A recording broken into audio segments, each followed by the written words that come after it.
do a little Q&A, so stick around.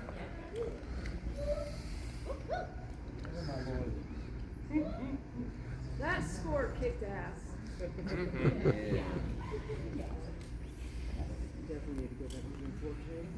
Oh, I don't know if it's on. Oh, it is on. Did you enjoy the Demonatrix? Yeah! It's a humble little movie. You know, it is certainly not a Hollywood blockbuster. I want to share with you a story about this film. When this film was finally finished, we edited it in Mexico, and I live in New York City and Mexico City. So it was edited over the course of like 4 to 6 months in Mexico. And when it was finally finished, I showed it to my fiance, Mayumi Toyoda, who does not exactly love horror. She watches horror with me, but she's, you know, one of those people who will cover her eyes during any scary parts. And after we watched it for the very first time, she said, "Oh my God, that was so good, can we watch it again?" So I just assumed she's just being a supportive partner. I said, "You want to watch it right now again?" She said, "I want to watch it right now again." So we watched it a second time. And we watched it all the way through, and when it was done, she said, "Can we watch it one more time?" And I said, "You're not serious." And so we watched it a third time.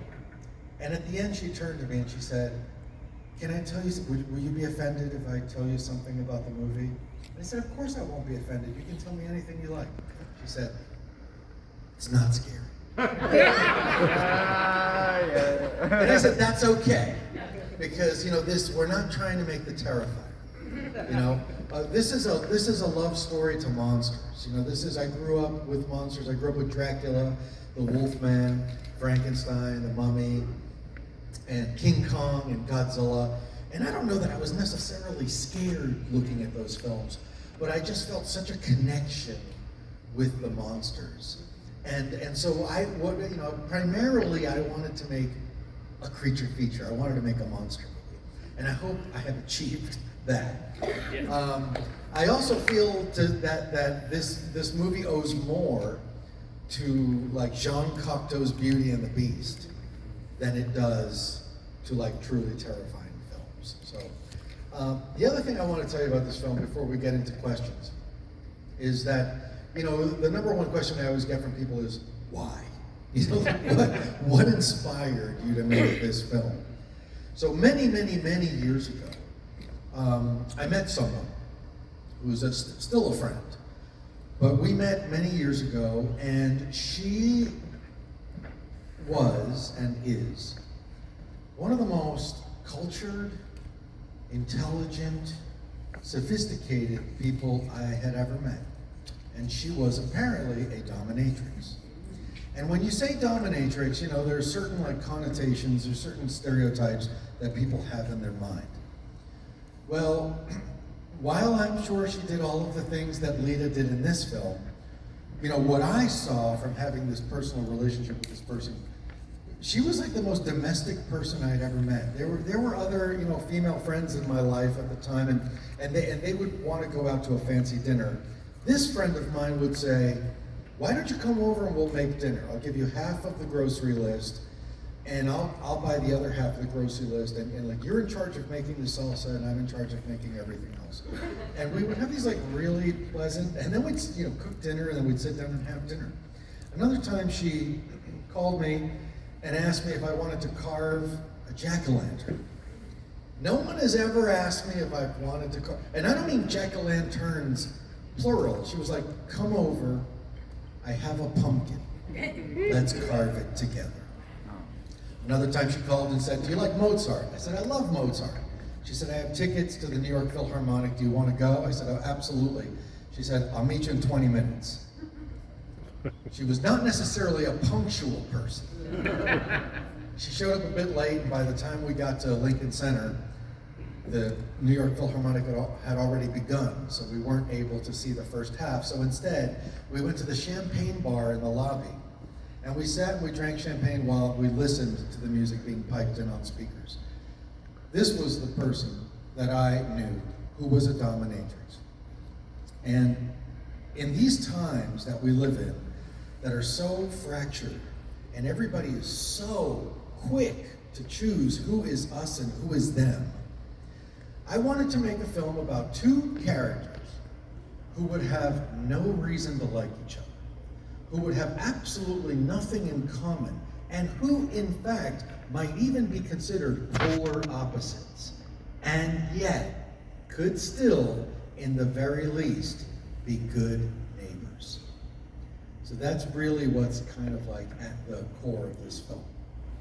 And then, as you already know from the top of, before we showed the film, I have been wanting to make monster movies all of my life. I made a whole lot of short films, but I never could figure out how to make a feature. And then a very good friend of mine, Jeff Farrell, who not only co-wrote, co-directed this, and co-produced this film with me, he's also Rhett, Lita's live-in servant. He said, I've made 3 feature films, I know how to do it, I'll help you make this movie. And so without him, this film would not exist, and all of the incredibly talented people who contributed their time. But it did take 50 years, and nobody, especially the younger you are, the less you want to hear it might take 50 years to achieve your dream. But my one piece of advice to people, whether you want to be a filmmaker, an actor, a writer, a photographer, a dancer, whatever it may be in the arts, is if you're doing it every day just because you love it, yes, you will likely achieve your dream.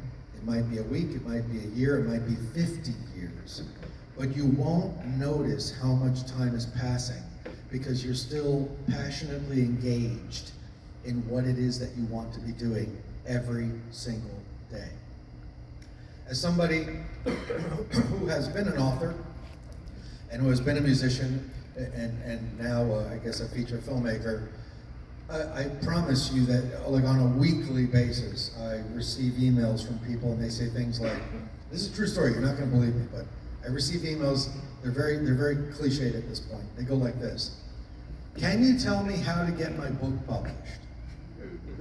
And I'll say, well, I don't know, what's your book about? Well, I haven't written it yet. Okay, have you written a bunch of short stories? No. Okay, well, what have you written? Well, I haven't written anything yet. Okay, so you're asking me how to get your book published, but you literally don't wake up and write? Like, if you don't write, I got some really bad news for you. You're not a writer. You have to be waking up and writing because you're a writer. And the funny thing, and this of course is good for everything. If people I get the same emails from people, they say, can you tell me how to get signed to a major label? That guy would know. And I say, well, you know, what's your record like? Well, I haven't recorded it. Okay, well, what are the songs like? I haven't written them. Okay, well, do you play like locally? Oh no, I've never done a show live. All right, well, what's one of your songs about? I've never written a song. Okay, so you've literally never written a song, but you're emailing me and asking me how to get signed to a major label. Once again, if you're not waking up at the crack of 4 p.m. like I do, and engaging in whatever this art is that you presumably are passionate about, don't bother. Don't bother. Waiting for someone to give you permission to make the art is death. Like, if you have to wait for someone to say, I'll help you get your non-existent band signed, I will help you get your non-existent book published if you write it. If you have to wait for that step, it will never, ever, ever happen. And believe me when I say that it is the happiest trail in the entire world. No matter, even if it takes 50 years to get to your destination, if you're just doing it all the time because you love it. Like, that really ultimately is the goal. Now, this was not the first feature film that I had planned to make. The first feature film that I had planned to make was called Call of the Jersey Devil. And I was very naive and didn't realize that my very first screenplay that I'd ever written was for like a $10 million movie. I just didn't know. Like, as I was writing it, I was just throwing in as many monsters as I could and as many effect scenes as I could without thinking about what it would cost. And not surprisingly, I shopped it around and nobody was interested. I have producer friends and I've been making short films. I made a series of short stop motion films that are narrated by singers. I did one with Danny Elfman. I did one with Gerard Way of My Chemical Romance, Gary Newman, Debbie Harry of Blondie, Richard Butler of the Psychedelic Furs. Believe me, the narrators are better than the movies. But anyway, I did this series of films. So I know a lot of producers, and when they read Call of the Jersey Devil, like not a single person was willing to help me produce this movie because I wanted to direct it. And nobody's going to give you a ton of money to make your very first project. And what I discovered back then, this is like 15 years ago, I had this revelation. I realized, oh, I get it. In order to make a feature film, you have to have made a feature film. So I decided that I would come up with a story that was short, not necessarily shorter than any other movie, but a story that would be inexpensive to film, and this was it. And just to show how naive I was, because this film ultimately ended up costing about $500,000 to make. So if you see all those names in the end that say special thanks, are any of you here in the audience tonight? Thank you very much. People who donated through our Kickstarter and made this film possible. And then the last thing I want to say, because I got a little sidelined myself here, was that when I met this very dear friend of mine, who was a dominatrix, I remember sitting in her home, which was in Brooklyn, New York, and directly across the street was a Catholic church. And I used to think to myself, gosh, I wonder what the priest from that Catholic church thinks about what's happening in this building. I'm sure he sees all sorts of strange people come and go, and I'm sure she, goes outside occasionally in like full latex, full vinyl. And I wonder wouldn't it be funny if her mail was accidentally delivered to the church across the street, and that was literally all it took to get the wheels turning to write this story. Again, thank you so much. You are literally amongst the very first people in the world to see it. This film will not be widely available for at least a year, or a year and a half, or 2 years. So you're seeing it long, long, long before anybody else. And I won't I won't put you over a barrel. That didn't sound right. But if you liked it, please consider leaving a review at letterboxd.com. It would help us tremendously. And that is all that I wanted to tell you about this movie. But if you have questions, I am delighted to answer them. No questions. Awesome. All right. Well, yes. Jack. Yes. Is there a chance that you could release the Should I Stay or Should I Go cover as like a single? Oh, that's a great question. Yes, so, please. For the record, I had no intention of ever writing any songs for this movie. When I started making this film, people would say to me like, well, you're a musician, so naturally you're going to write the score, right? I'm like, absolutely not. Writing a score is like a completely different skill set that I've never done. Like, could I write a song or two? Yeah, I've done that for Cartoon Network and a few other folks. So like, yeah, I could write a song or two.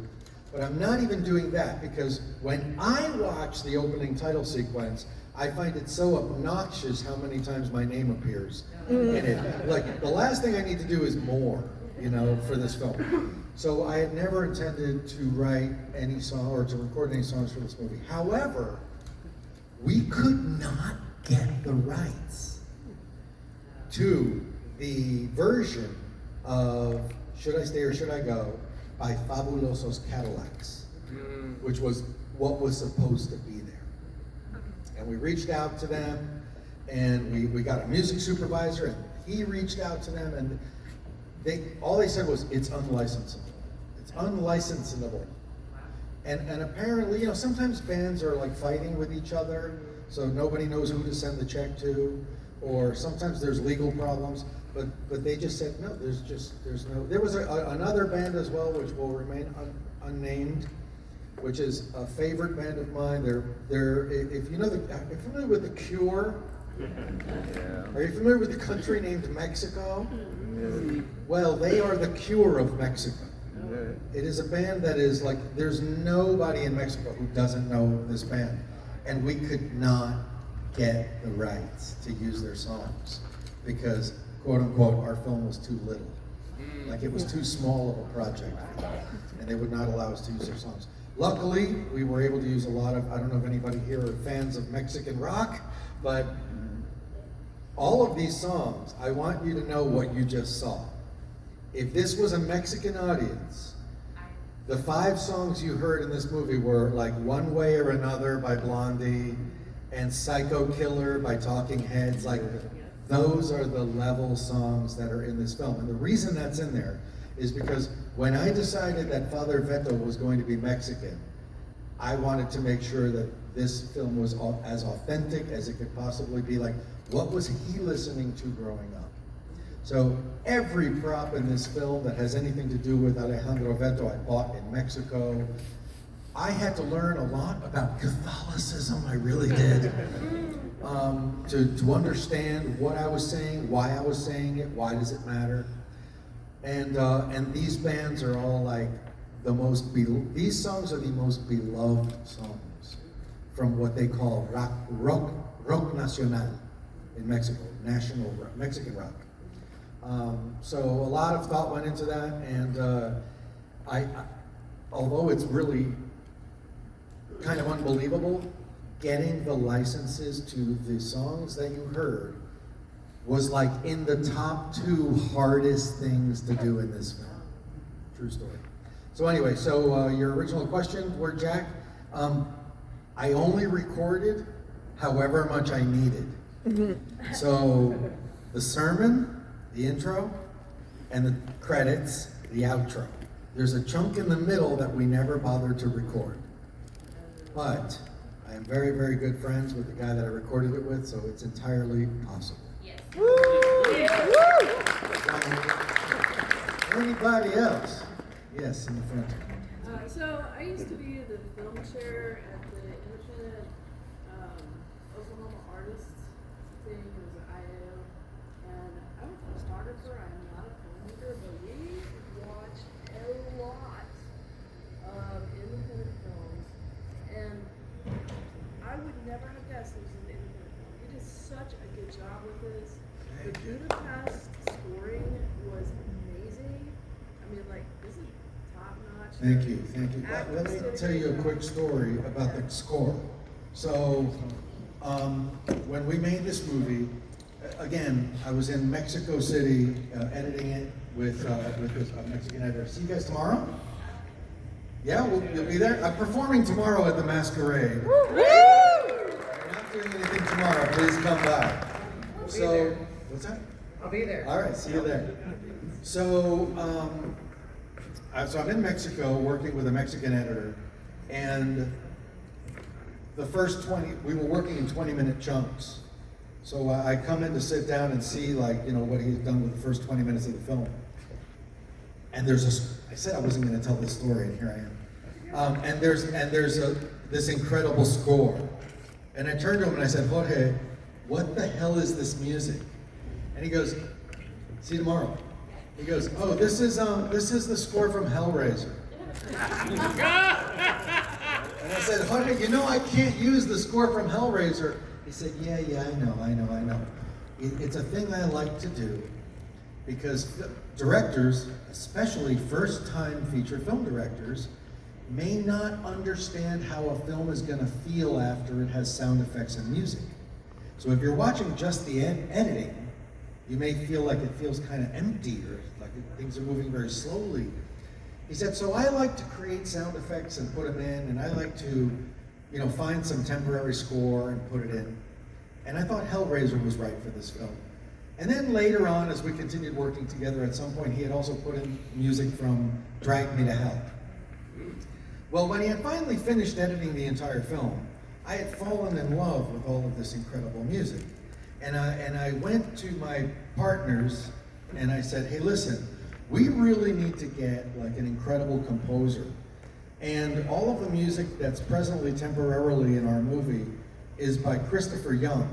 So we should see if we can hire Christopher Young. And he did Hellraiser, he did Drag Me to Hell. And they looked at me and they said, "We can't afford Christopher Young." And I said, "How much does he charge?" I said, "Well, we don't know." Exactly. Exactly. You don't know how much he charges. So until we ask him, we don't actually know if we can or cannot afford Christopher Young. So we reach out to his agent and he says, "Hey, listen, money is no object, because you have none." Okay. He said money is irrelevant because Christopher is on 3 films right now. There's no way that he can write your score. But I represent other composers, and maybe there's somebody else you like. And so he gave us a list of composers, and we started listening, and we got to this guy, whose name is Corey Wallace. And we thought, this is absolutely spectacular. It's like right in the mood that we're looking for. And we start talking to him, and it turns out that he was Christopher Young's assistant for 20 years.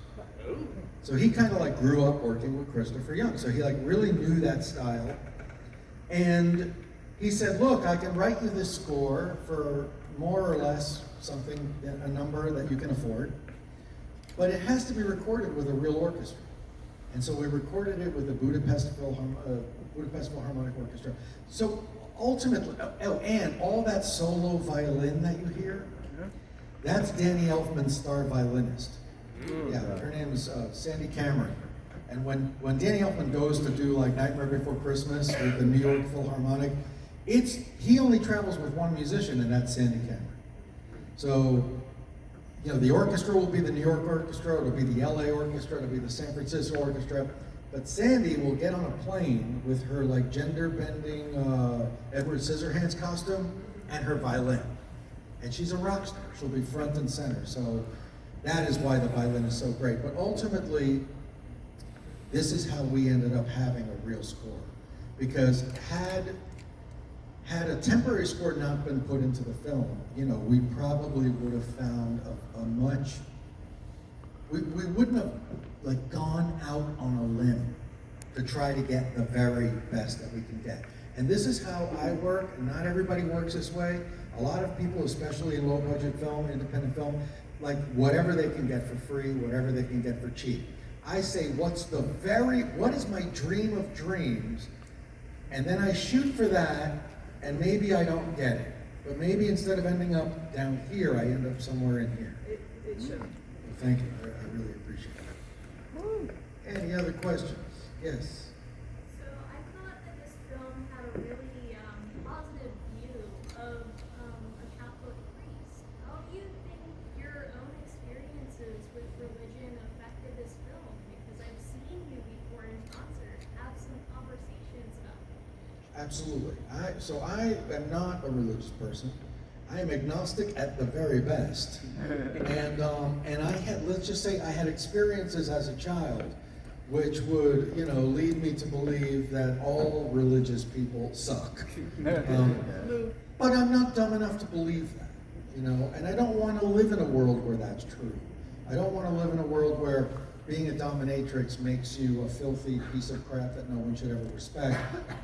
Nor do I want to live in a world where being a priest makes you this exalted person who can do no harm, because we all know that there have been people in that position who have done plenty of harm.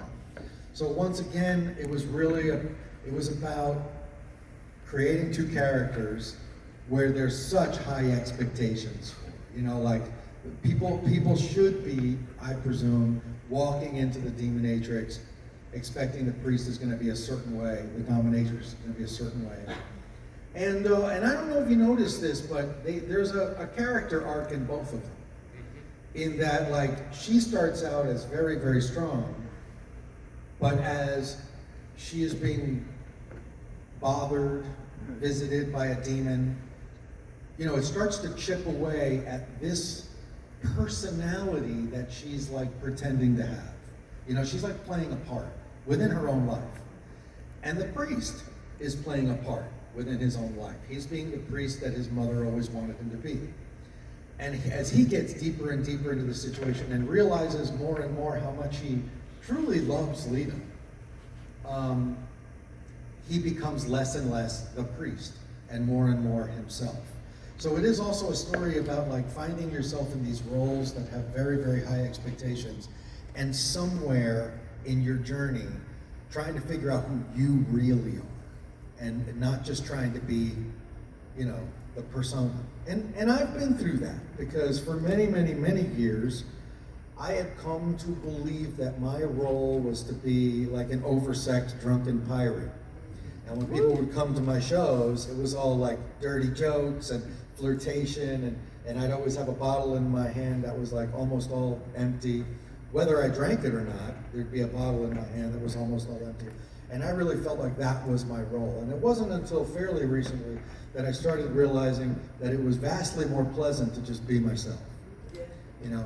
So it is also about this journey of feeling like you're playing a part to appease the people around you. But ultimately, you need to learn how to figure out who you are and to be that person. Yes. The stop motion for the baby demon, did you do that yourself? The reason I gesticulate wildly is because it's not stop motion. Okay.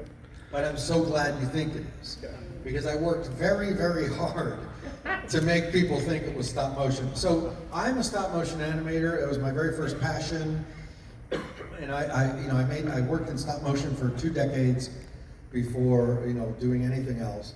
And I grew up on the films of Ray Harryhausen, and that scene with the little demon is really directly inspired by Golden Voyage of Sinbad and other, you know, Ray Harryhausen films where there's like, you know, the evil magician and the little homunculus, and he's reacting.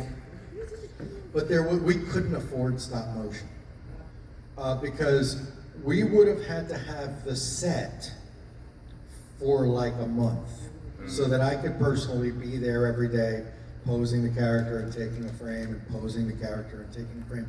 And I really, really wanted to do that. But we couldn't afford to have a set for a month. So Beto's home in the basement of the church was a random basement that we found in Seattle, Washington, where most of this film was shot, with the exception of the parts in Mexico. And we had it for 2 days. So there was no way we could do stop motion. So what I did was while I was in Mexico, I went to go see Roberto Ortiz, which is one of the very best creature effects people in Mexico City. He does almost everything out of Mexico. And I went to see him and I said, can we make this a believable puppet? And so it was a rod puppet, and they shipped up 2 of their best puppeteers from Mexico. They came up to Seattle. And so I was standing there, you know, reacting to this puppet, and it was this little silicone thing with green sticks coming out of its shoulders and out of its elbows. And in VFX, we removed all of the green rods. And then we added some blinks and some other atmospheric stuff. But yeah, I'm really, really glad that it comes across as stop motion. There's a lot of people who will comment on the letterbox. They'll be like, I love the stop motion model. And I'm like, fold another one, yes. But yeah, I love that scene. I just wish it was longer. I feel like it needs like a couple more beats. But what we realized after the fact was that we couldn't shoot the model from the front. So because of all the rods went out that way, we could only shoot it like this. And like I wanted so desperately to turn it towards Beto and to get some shot, but then we'd be seeing like the puppeteers behind them, and it became very complicated. So I only wish the shot was longer. But maybe in the sequel, do like what's the name of that full moon movie? Bloodstone? Yeah. No, not good. Inhumans, yes. Great job in the movie. Thank you, thank you. Two quick questions. What was your production schedule? How many days did you shoot, and what did you shoot? It was shot digitally, as you might imagine. I don't remember the camera. I want to say it was a Raptor. Well, I think it was a Raptor. And our shooting schedule was 12 days. So we did not counting Mexico, it was 12 days. We did a Kickstarter, and all of those names of all of those beautiful people who donated to the Kickstarter helped us raise something like $95,000. And we were like, we have $95,000, we're making a movie! It was the most naive thing I've said in the last 10 years. And then someone who I work with in the music business said, "Hey, I want to partner on this film. I want to invest in the film." And I was like, "Yeah, okay, go to the Kickstarter and drop some money in the Kickstarter." And they were like, "No, I want to invest like a fairly large sum." I was like, "What'd you have in mind?" She said, $100,000. I was like, "We just doubled our budget. We are now making a goddamn feature film." So we went to Seattle thinking we were going to film this movie for roughly $200,000, and we ran out of time before finishing the script. So we had to add an extra day. But we had already gone through all the money. And so we were literally over budget. And luckily for us, one of our producing partners, Semi, there's 3 producers on this, and he said, "I got it, don't worry, I'll get it." And it was like a $75,000 overage. So, had we not had him being willing to step up and say, "Spend whatever we need to spend, let's get this extra day on the schedule," well, you would not be watching this film right now, And incidentally, speaking of that, you're not watching the film that was written, because there was a different climax in the original screenplay. But we ran out of time with the monster.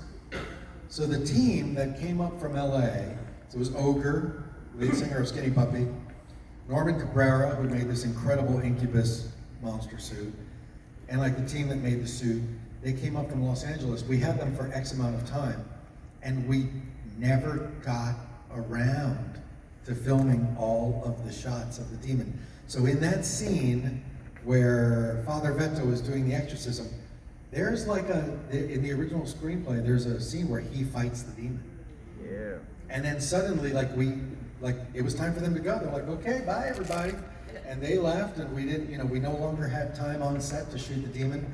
So we had to rethink the climax to the film. And I thought about The Exorcist, and I thought, you see Pazuzu, and it's like a superimposition, it's like a double exposure. You see the statue of Pazuzu, and you get that sense, like the demon. I needed a farewell from this demon. And the editor and I worked tirelessly to figure out how to, end this movie with some kind of closure. But horrifyingly, had we not come up with a solution, there would not have been an end to this film. Damn. Yeah. And that's what happens when you don't have any money. Yes, in the back. Yeah, I love your work. I love this Thank you. the film. That was great. And 2 things. I'm currently in seminary at Keller School of Theology here. And when day during my history class, someone said, "Hey, has anyone ever seen Velocipaster?" No joke. And he's like, "It's an awful movie." Ah. Oh my God. It's intentionally awful. You can't, that's not an insult. It is. So I will tell all of my seminary friends. Please do. Velocipaster is like a grindhouse movie. It's sort of like, it's like wink, wink, nudge, nudge. It's intentionally bad. But it's very, very self-aware, and subsequently very entertaining. It's fun.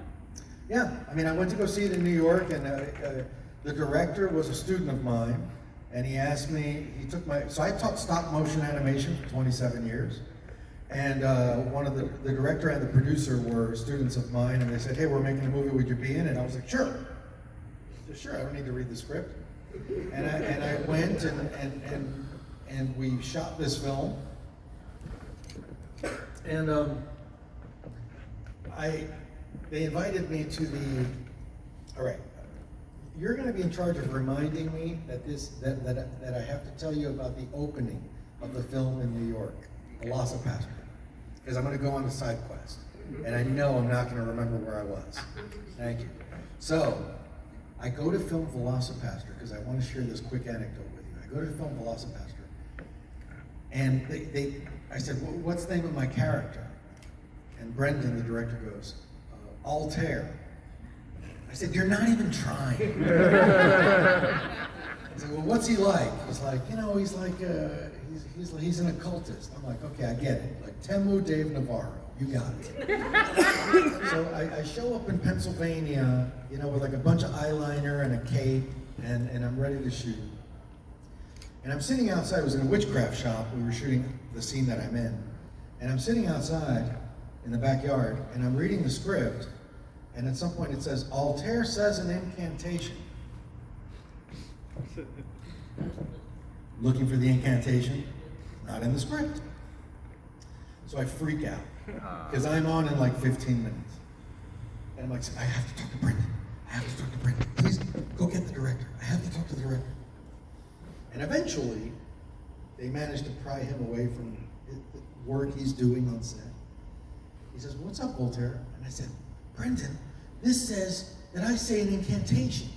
And he goes, yeah. But what's the incantation?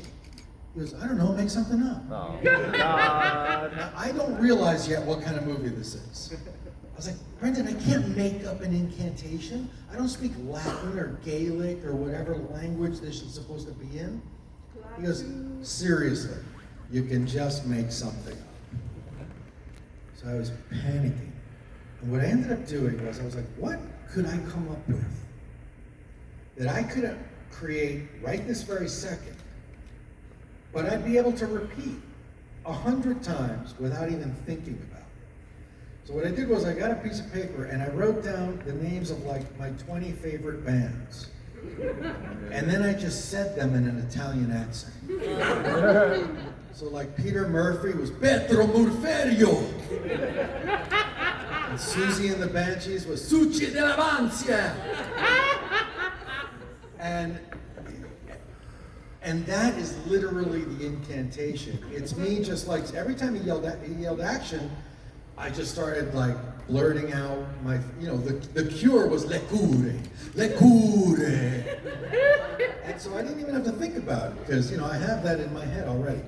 And fun fact, 2 years later, I was on tour and somebody came up to my merch booth and they handed me the very first DVD I had seen of Velocipaster. And I was like, oh my God, I can't believe you have this. And they're like, yeah, can you sign this? I'm like, of course. And I said, I got a funny story to tell you. I was like, the incantation in this film? I got a funny story about that incantation. And I told them the story that I told you. And this is the part you're gonna think it's complete bullshit, but it's true. And I stick my hand in my pocket, and there's a piece of paper in there. And I realized that I had not worn that frock coat since I was on the set of Velocipaster. And I had the piece of paper, and I gave it to them. So I gave it to the very first person who gave me a DVD. But anyway, I somehow managed to remember anyway. But when the Velocipaster folks invited me to the opening, the premiere in New York City, I invited a friend of mine, and the two of us were sitting in the audience, and she goes, what is this gonna be? And I was like, probably a really terrible student film. And it starts, and you see the priest, and he's waving at his parents, and his parents are waving at him, and then he's waving at the parents, and then all of a sudden he goes, oh no! And it cuts to a scene of the street, and the parents are no longer there, and their car is no longer there, but written over the scene in like a superimposure, it says, VFX car explosion. And I was like, oh no, this movie's gonna be really good. And like that's the moment when you realize everybody's in on the joke. So, any other questions? Yes. So at the end, Alejandro is no longer He's no longer a priest. what's he doing? I think you know who he's doing. Is he a musician? Oh, what's his occupation? Yeah. Haven't thought that far. He's doing, here's a fun fact. The demons in this film are the heroes of the film. The market demon tells this little boy, in essence, I will show you the path. that will always lead to your true desires. Choose the path to your freedom. He does not do that. He follows his mother's advice to become a priest and is like low-key miserable probably for several decades. And ultimately, as he starts to understand himself, he realizes that he has this tremendous love and or attraction to Lita, and ultimately wants to be with her. There's a moment for me, as an actor, I was acting, the moment where he goes to the second seance, and he's having this argument with Red, and he's telling Lita, you have to stop doing these seances, and he grabs her wrist, and he says, the demon wants you. And for me, that's the moment where he gets the closest to revealing to her, I love you. Like, I don't care what happens to me. I know I'm gonna get hurt, and that's all right. But the problem here is that this demon has an agenda. He wants something, and he's gonna get what he wants. And she says, what is it? He says, you. He wants you, Lita. So it really is ultimately about him discovering that he always wanted to be a musician. He, you know, a vow of celibacy was probably not on his bingo card, you know, but that's how it ended up being. And so, we don't know. But, we'll find out in the sequel. Yeah. So let me tell you, obviously, some kind of demon baby is born. So my idea for the sequel is that Veto is not sure whether to kill the baby or to protect the baby. So he ends up like throwing the baby in a basket and going to Mexico City by car to reconnect with all of his mentors, right? But the incubus wants his son. And the name of the film is The Incubaby. The custody battle from hell. Now, because the incubus has already fulfilled his responsibility of impregnating Lita, in the sequel, instead of having an incubus, we have succubi. We have the female demons who come at night to bother Veto while he's trying to sleep. Now, I still need to sell this script to people who will fund it, to people who will produce it, but the person that I'm gonna have the hardest time selling this script to is my fiance. She's gonna be like, absolutely not. You will not be visited by 3 devil women in your sleep. He's a teenager and he wants to be a rock star. It's funny that you should say that because one of the elements that's very important to me is him going back to Mexico and all of his bandmates are still there. This is where it gets cool if you know anything about Mexico. So all of his like 4 or 5 bandmates are still there. One of them owns a bar. One of them maybe still plays in a band, but like most of them have kind of moved on to other things. But I want to cast all of the singers from the songs that you heard in the movie. Yeah. Right, so it'd be like the singer from Las Víctimas del Doctor Cerebro, it'd be the singer from La Castañeda, etc., etc. It would be like all of these really, it would be like if you're watching a movie about some guy who goes back to New York where he used to have a band in his 20s and he meets up with all of his old bandmates and it's Keith Richards and Paul McCartney, you know, like that anyway, but I'm saying too much.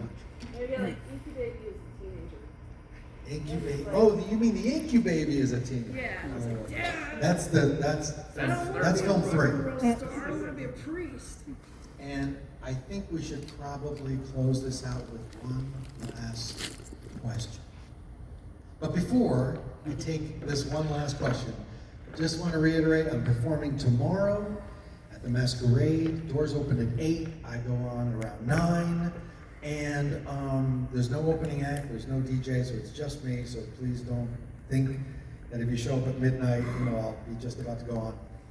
This is part of a tour. This tour is called Between the Devil and the Demonatrix Tour. At every single stop, I perform like I normally would, but the film is being shown at a horror film festival or at a horror film festival or a horror convention. So if you run a film festival or horror convention, if you have friends who are involved in that, please spread the word, because we presently have dates all the way up until the end of May, but I would really like to have dates all the way until the end of December.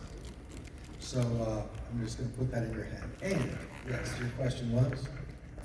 In Lita's windowsill is an LED or fluorescent lamp called Fuck Off. Right. 2 parts. Where did that come from? And what is your favorite set deck item? So I don't know where that came from, because we had a really great set person, really great prop person, and I was not involved in that. What I did do was I purchased absolutely everything you see that Beto lays his hands on or is surrounded by. Fun fact, in Mexico City, there's a giant cathedral you may have seen in pictures or in person. Directly behind the cathedral, there is a mall. And a mall is maybe not the right word, but it's a hallway that goes through an entire building. And in that hallway, there are shops. And all of the shops are suppliers of things for Catholic churches. And that little walkway is called Paseo Catedral, like the walkway, the cathedral walkway. So when I started buying things for Father Beto, that's the first place I went to. And I walked in there, and all of the shops are run by nuns. So you can imagine. They were just like, Satanas! Satanas está aquí! You know, like the devil has arrived. But after like 7 days of going every single day and trying on priest collars and, you know, buying crucifixes, they were like, Aurelio, ¿cómo estás? And there was one nun in particular who loved my jewelry. And every time I went, she'd want to talk about the rings, like, oh, I want to go to Indonesia to buy jewelry like yours. And you know, it was really beautiful, because I went there and I walked in and they were just, you know, kind of like the movie. I walked in and they were like, this is a person that I would not like. This is a person I do not want to see here. This is a person who came here to make fun of us or to do something bad. And they realized that I was not there to make fun of them, and I was not there to do anything bad. And I was in fact there to try to present this character as authentically as I could, and to respect what he believes in. We went to flea markets, and we bought things in flea markets. We went to other smaller towns to buy a lot of the masks and things like that. And there was this one painting that I bought, which was of the Mexican version of the Virgin Mary.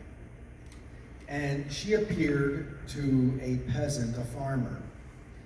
And in the story, you know, so he's holding in the painting, he's holding his shirt like this, and there's a bunch of flowers inside of his shirt, and he's kneeling in front of her. I don't know what's going on in this painting. So we went to the place where that miracle occurred, where apparently he had gone up to the top of a mountain and he saw the Virgin Mary. And she said, please go into town and tell people that I am here. And he said, they're never going to believe me. And she said, here, take these flowers with you. And he pulls up his shirt. She fills his shirt with flowers. He brings them down to the town. And they were flowers that did not exist on earth. And so that is how this miracle, or at least didn't exist in Mexico, and that is how this miracle, you know, is told. And that is how Mexico got sort of its own version of the Virgin Mary. So I went to go to the place where this miracle occurred, so that while I may not be Christian, I want to understand what this character believes, and I want to present it as authentically as I can. Originally, the character was Cuban, like myself. It would have been vastly easier, because I could have just walked on set and be like, okay, let's go. But, you know, I was born in Cuba. We left Cuba when I was very young, and I grew up in a Cuban household. And I lost a lot of my Spanish after running away from home. I didn't have a lot of contact with other Cubans. And then I met my fiance in Mexico almost 7 years ago. Fell in love with her, fell in love with her family, fell in love with Mexico, relearned Spanish in Mexico. And, you know, for whatever it's worth, I now have a stronger connection to my Mexican family than I do to Cuba. I love Cuba. I always identify first and foremost as Cuban. Human first, then Cuban. I'm a human Cuban. It's too bad I'm not Jewish, then I'd be a Cuban human. But anyway, well, that's another story for another day. But in any case, the point of the story is that, when I decided that he should be Mexican, it required so much more work to make sure that I was like doing my due diligence to make sure I'm not just phoning it in. And that's it. Again, I hate to beleaguer you with this, but if you can see your way to leaving a review on letterboxd.com, it would help tremendously for other audiences that may want to come and see the film. Again, I can't say enough. You are literally amongst a very, very small group of people on this planet who have seen this film, and I am so incredibly honored and grateful that you came tonight. Thank you for seeing The Demonatrix.